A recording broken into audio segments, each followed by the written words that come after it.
Good morning everyone! Welcome to Mommy V's Garden. Gusto ko lang ipakita sa inyo yung aking 2-year-old Burl Max. Ito siya.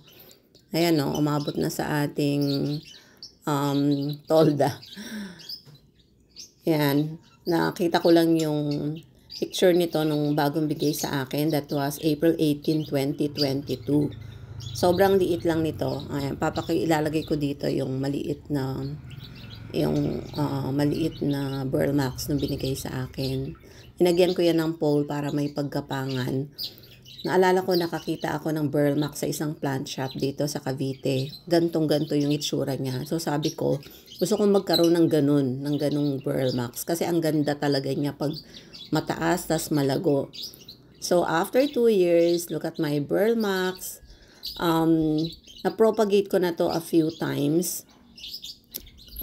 As you can see dun sa mga cut na pinakita ko, gustong-gusto ko yung kanyang dahon.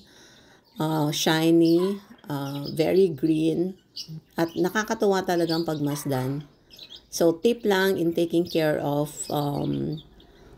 Burl Max, ilagay nyo siya sa shaded location. Dapat moist parati yung kanyang lupa. And basically, yun lang yung ginawa ko, and look how it is now.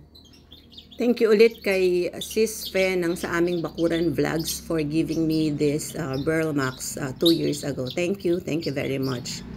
Ito yung mga kinat ko kanina. So itong mga cuttings na to itatanim ko naman sa Pampanga. Nagpaparami tayo ng halaman doon kasi mas nag-i-stay tayo ng mas matagal sa Pampanga ngayon. So there you go. Madali lang tong itanim, guys.